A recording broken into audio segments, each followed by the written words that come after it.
oduu ijoo qabannee dhiyaaneerra aan Abdusalaam Hasan. Hojiin naannoo Oromiyaa tasgabbii dhoowwuu nageenya hawaasaa gooluu cimee itti fufeera.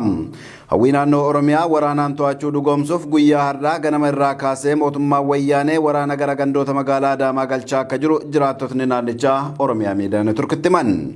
Humni waraanaa meeshaalee gurguddoo hidhate waajjiroota gandoota magaalaa Adaamaa hunda dhuunfatee kan jiru yoo ta'u, ayyaama bulchiinsa mootummaa naannoo Oromiyaan ala qubsiifamaa akka jiranis beekameera. Namootni tokko tokko humnoota waraanaa kanatti siqanii haala deemaa jiru wayita gaafatan ammaan booda naannoo Oromiyaa kan bulchu bulchiinsa mootummaa naannoo Oromiyaa osoo hin taane waraana raayyaa ittisaa wayyaanee akka ta'es dubbataa akka jiran namootni nuti odeeffanne mirkaneessaniiru. Uummatni Oromoo kaabaa kibbaa bahaa dhiyaa gamtaadhaan ka'uun seera dhablummaa kana dura dhaabbachuu akka qabaatanis yaamichi dhiyaateera.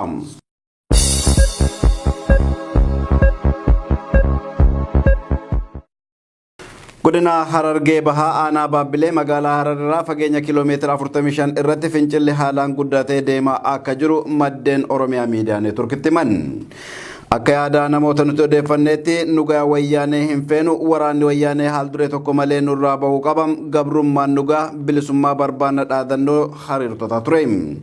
Waraanni wayyaanee hiriirtota jidduu seenuun walitti bu'insa uummataa fi loltoota wayyaanee jidduutti uumameen miidhaan gurguddaanis gaheera.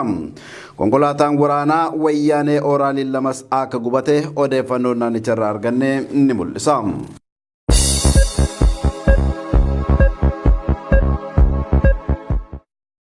Haalli godina Harargee lixaa aanaa Hawwii guddinaa ammayyuu yaaddessaa akka ta'e jiraattotni Oromiyaa miidiyaan turkitti himan. Weerarri poolisii addaa naannoo Somaalee har'a ganamas aanaa Hawwii guddinaa bakka dhagaa dhaabaa jedhamutti adeemsifamuu fi waraanni wayyaanee helikoophteraan garas geeffamuu kanneen ijaan argan OMN'tti himaniiru. Gama biraatiin lola kaleessa ta'e irratti lammiileen Somaalee 65 ajjeefame jechuun oduun VOA afaan Somaalee irraa tamsa'e sobaa fi kan dubbicha hammeessu ta'uun gabaafameera.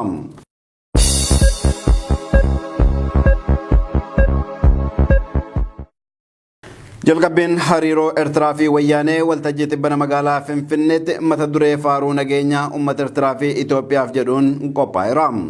Mootummaan wayyaanee fi Eertiraa wal dhabbii dantaa siyaasaa isaan jidduutti uumameen waggaa 20 dura wal waraanuun lubbuu lammiilee 100,000 biyyattii gaggeessummaa mootummaa wayyaaneen lola kanaaf gabbarameera. Hariiroon mootummaa wayyaanee badiinsa lubbuu fi qabeenyaan booda mootummaa Eertiraa waliin gootu lubbuu lammiilee waggaa 20 dura badaniin qoosuun alattis hariiroo mootummaa naannoo Oromiyaa fi Amaaraa jidduutti uumame danquuf akka ta'e xiinxaltootni siyaasaa yaada isaanii kaayaa jiru.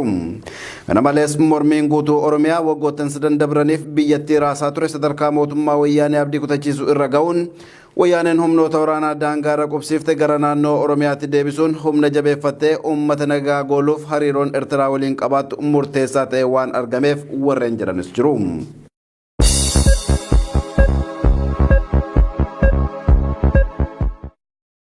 Egaa kabajamtoota daawwattoota keenya OMN irraa oduun ijoon sa'aatii kanaa kan hangammaa ture. Oduu waliin an Abdusalaam Hasan gama ogummaa kaameraa fi teknikaatiin Abdii Jamal waliin sagantaaleen OMN hafan itti fufuu oduuwwan idileetiin immoo bal'ina oduu kanneeniif kanneen hafanis qabannee dhiyaannaa nu hordofuun dagatinaa.